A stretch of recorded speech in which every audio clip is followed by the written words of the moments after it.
Hey guys, I'm Kent and welcome back to my channel. So pretty early, but I want to get an early start to beat traffic up to Riverside, California, where I'm going to meet up with the guys from Impaktech to transform the yellow 2022 Honda Grom into a stunt Grom. So I've got the Grom loaded on the 4Runner back there, and I'll pick up once I get to the shop. I think this also means I need to buy my wife another bike.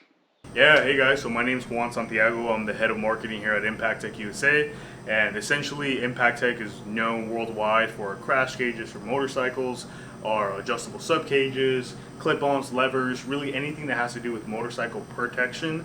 2 years ago we went ahead and started developing parts for the Honda Grom, and today Ken brought in his Grom, and we're just going to do a basic rundown of our most popular parts. We have our Impaktech rear set / crash gauge, our Impaktech 12 bar / adjustable sub cage, and then our easy pull clutch lever that we're going to be installing. Do you want to show them the parts? Or do yeah, you want to, okay, let's talk about this real quick. Yeah, let's show them the parts real quick. So we actually went ahead and did a custom powder coat for Kent. So this is going to be his 12 bar / sub cage. We did a custom candy color. This is like candy blue. So obviously it's still going to be the sub cage to protect your bike, but it also has that titanium scrape plate in case you want to do some wheelies. And then the most popular part we have, also we powder coated in candy blue, are going to be the Impaktech rear sleds / sub cage. Okay, so now if you want to get one of our parts, but you don't want to spend $400 for our Impaktech rear set / crash cage, we do offer something called the Impaktech Fat Peg. Now these Fat Pegs work with your stock rear sets. So essentially you're going to go ahead and remove your stock peg, right? The stock peg has a rubber on here which eventually wears off or comes off, and you're just left with this cast aluminum look that just doesn't look that nice, and if you go down, this point of contact is always going to snap and it causes your rear set to break. So what we did was we just went ahead and made a fat peg. So you're going to go ahead and remove the C-clip out of there, insert it on there, and then this is how it looks. So you still get that really padded in Impaktech waffle design with your dowel run puck. So if you do scrape or go down of any sort, you can just go ahead and replace this. I'll show you right now on the Z125 we have here what I mean by getting scraped down. But yeah, these are a really good option if you don't want to go with the full Impaktech rear set. But I do always recommend to go with this just because it is a crash cage as well, and it's going to protect your bike if you drop it.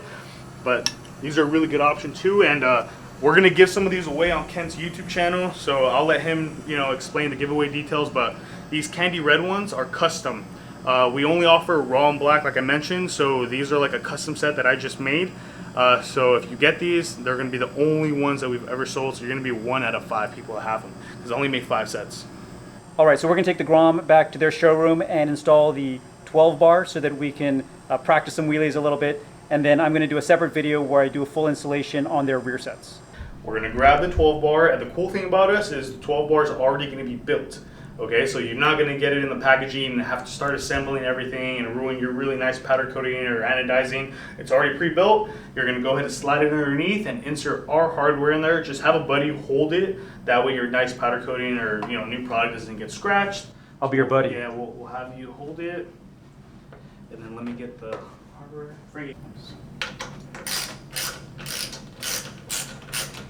Now we don't really want to torque them down just yet. You want to go in an X pattern. That way everything's getting tightened equally and the pressure is being distributed. Okay, so now we have the 12 bar on. We've already tightened everything to spec. Something really cool that we have is all of our adjustable sub cages that come with pegs, you're able to adjust them. So on the back of this 12 bar, you have a 6mm Allen. We're gonna go ahead and remove it.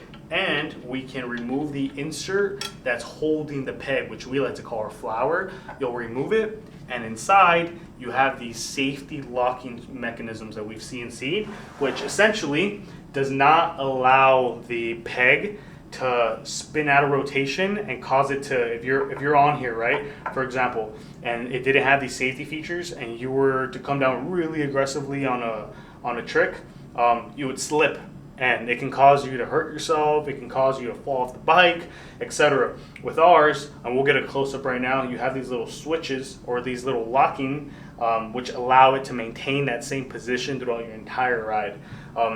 If you want to adjust it, lower it, You can, if you want to have it super high, you can. You have a full 360 range of motion with the 12 bar peg. Right? And why is it called a 12 bar? so when you hit 12 o'clock and you're scraping, the position, you're at 12 o'clock. So it's called a 12 bar because it's designed for you to scrape. Copy. Yeah. What's the metal piece on the back of it? So all of them are going to come stock with an aluminum scrape plate. This right here is going to be full titanium because we're expecting Ken to learn how to scrape in like about a month or so. So he's going to be wanting to shoot those white sparks so we can film it. But yeah, this is an upgrade, titanium, and then it does come stock with an aluminum one. Frankie, do you want to bring me the aluminum one so I can show, please? So if you're not going to stunt right off the bat, I would obviously suggest you stay with the stock aluminum ones since you're most likely not going to scrape this. Once you get the hang of everything and you do start scraping your aluminum scrape plate, go to the titanium one because it is going to be a lot more durable and it gives you that nice white spark once you actually scrape. Okay, so something else that I really want to mention about the subcage and 12 bar combo is that every single piece on this is replaceable. Meaning that if you break a peg, if you bend a flower, if you damage your 12 bar plate, any of these components, you can go on our website and order replacement ones. So it's fully rebuildable. A lot of other companies, they weld a solid piece of steel 12 bar, and if you go down in a really bad accident and it bends, unfortunately you can't unbend steel or a weld's gonna crack or something of that sort. So you're pretty much screwed and you have to go online, purchase a new one, spend all that money. But with ours, hey, you break a peg, $50 on our website. You break a plate, $50 on our website. So everything's fully rebuildable. And then at the end of the pucks, you have these Delrin CNC replacement pucks. Now these pucks are actually CNC'd through our lathe, and we CNC them to have the same waffle design as the peg. So if for some reason you're doing a trick where your foot's on the outer edge of this peg, it's not gonna slip off because it's rounded. It's actually gonna grip because it has that same grip. So that's something really neat, and you can replace these if you ever go down. That way your 12 bar is always looking brand new, and this goes the same for your Impaktech rear sets. Okay, so now I want to go over the Impaktech Easy Pull clutch lever, and please pay attention to this part because I believe that every motorcycle, regardless if you have a Grom, an H2R, whatever the case may be, needs an Easy Pull clutch lever because it's going to change how you ride. So yeah, let's go ahead and get started. Now, the Easy Pull clutch lever that we offer here at Impaktech USA is constructed from full billet aluminum that is aircraft quality. It is composed of 3 individual components. You have the actual lever itself, which we offer in a 4-inch and a 5-inch. The 4-inch is going to be a 1-finger pull. The 5-inch is going to be a 2-finger pull. We're also going to have the clamp that holds it to the bottom. So 3 components. And we have a patented design where we use this 10 needle point bearing that goes in the insert of the lever, which allows you to have that super easy buttery feel, effortless pull on your clutch lever.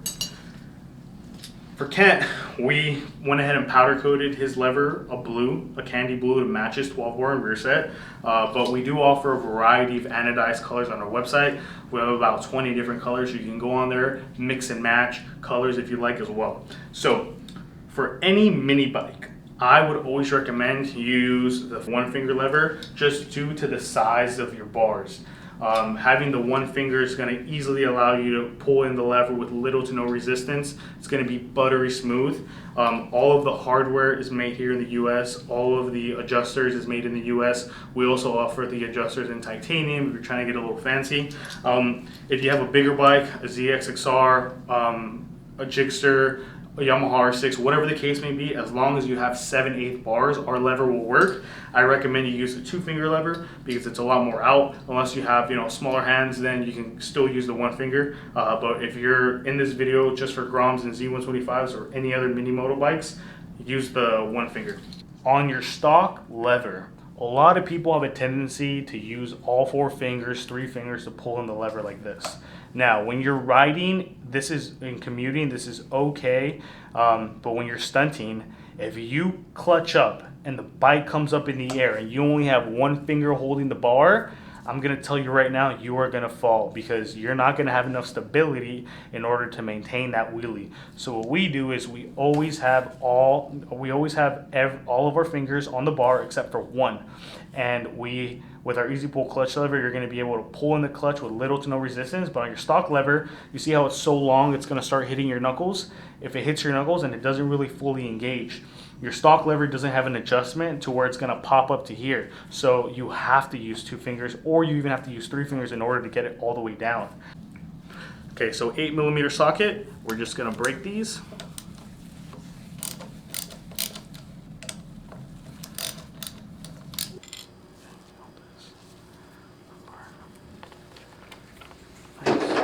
So once the lever is out, we will just pull that out here. And now it's done. And all we got to do is just pretty much line these up to make sure the slots are opened. Once the slots are opened, then we can pull this right off. Okay, so what we're going to do here is we're just going to go ahead and open up our adjustable perch. We're going to make sure that we see the side where the slit is open on both ends. And then we are going to put the cable through the back and then through there. So just go ahead and pull it in.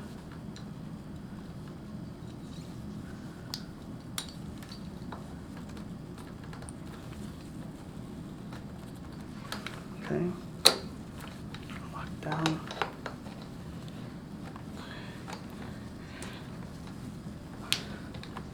Okay, and then these do have nylock nuts on the bottom, so you don't want to torque them too much. Just get them tight, and then another 1/4 inch turn.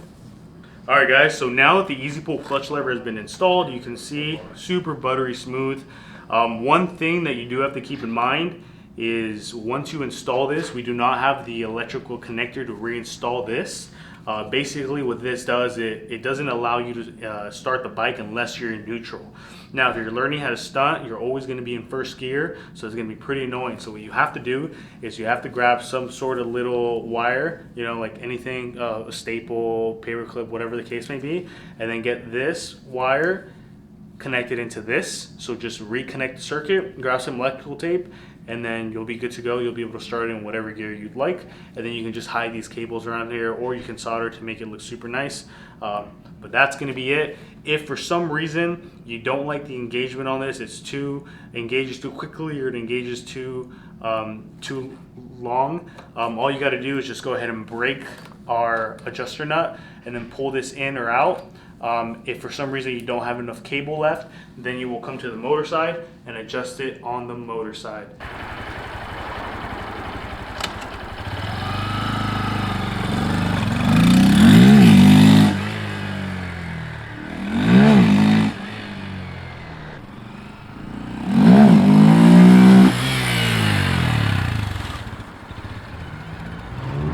Is this the ABS version? No, No, it has no ABS? no ABS.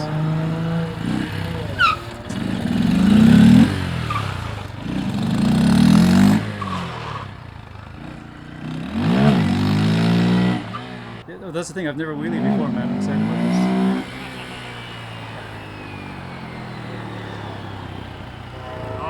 Yeah, I think that's perfect. Yeah. I think, yeah, I don't want to loop it. I don't want to go too high, but yeah, literally right at the tip. So essentially, like what we're trying to aim for when we're trying to do a clutch up, okay, is remember always full hand on the bar. That fucking train. Okay, so essentially have your full hand on the bar, one finger on the clutch. You're gonna be very consistent on the speed. So if you practice a wheelie, I want you to practice it at the same speed always, meaning that if you're going to do it at 5 miles an hour, do it at 5 miles an hour consecutively with the same amount of throttle. So we're going to start at 5 miles an hour. You're going to pull the clutch inwards. You're going to give it gas, maybe about 30-40% for your first time, and then you're going to let go of the clutch like that while maintaining the same amount of throttle on your throttle. It's going to come up, and then you're immediately going to go down by applying pressure on your foot brake. And yeah, that's essentially what I just want you to do. Just get used to it coming up, get used to it coming up. Once you get used to it coming up, then you can start riding them out a little bit longer and longer and longer. But yeah, I think that clutch engagement is perfect.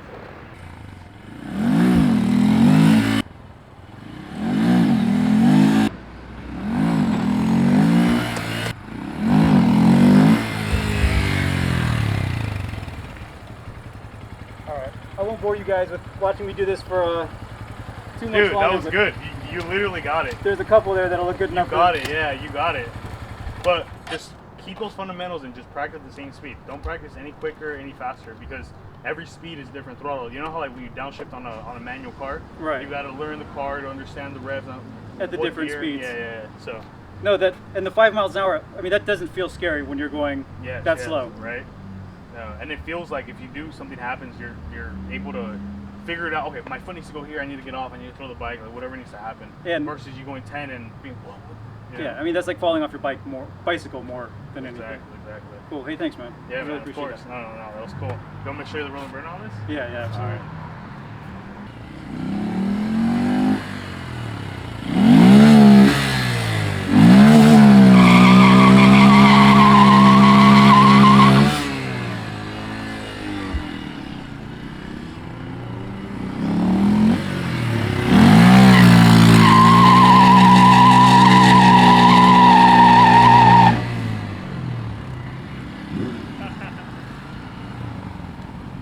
Just like that. It just takes a little bit of the tire to warm up and stuff and stick, but saw that big line, that's all your Grom. Alright, let's bring it back inside before the neighbors start tripping. Let's go. Awesome. Thanks, guys. All right, so a huge thank you to Juan and all the guys at Impaktech for spending a few hours with me today, showing me the product, showing me some of the basics of stunting. I also took quite a bit of video on their entire manufacturing process in their facility, so I'll be doing a separate standalone video on that, as well as a standalone video installing the rear sets / crash cage. These look absolutely amazing, and I've got a lot of good video on the manufacturing process and the detail that goes into building these, but a very high quality piece. Again, for the Grom, they're available in either a raw finish or a black anodized finish. The powder coat is a custom finish that they did specifically for me, but if you want to do a powder coat, order it in the raw finish, and then it's pretty easy to get these powder coated. And when I do the installation of this, there's a couple of other things that I want to do. Juan was showing that wire that you could jump for the clutch lever. I'm actually going to pull those controls off, take the wire all the way back and solder it so that it's super clean looking, and I'll show the process on that. The other is finding a way to run the license plate. There's no default provision for the license plate, although when I was looking at my Yoshimura bracket, I think I may be able to mate it up pretty nicely to their solution, so I'll have that detail as well. And Juan talked about it earlier in the video, but he gave me a set of the pegs to give away to one of you. So these pegs will work, I believe, on any of the Groms, all 3 generations, as well as the Monkey. And it's got their aluminum peg with the Delrin puck. It's a very nice piece. And this also has a custom candy red powder coating on it. I think they only made 5 of these, or 5 sets of these. So if you win the giveaway, you'll have 1 of 5 of these custom sets. So anyway, like all my other giveaways, let's see, we'll do a week from today, which is June 3rd. Make sure that you're subscribed to the channel.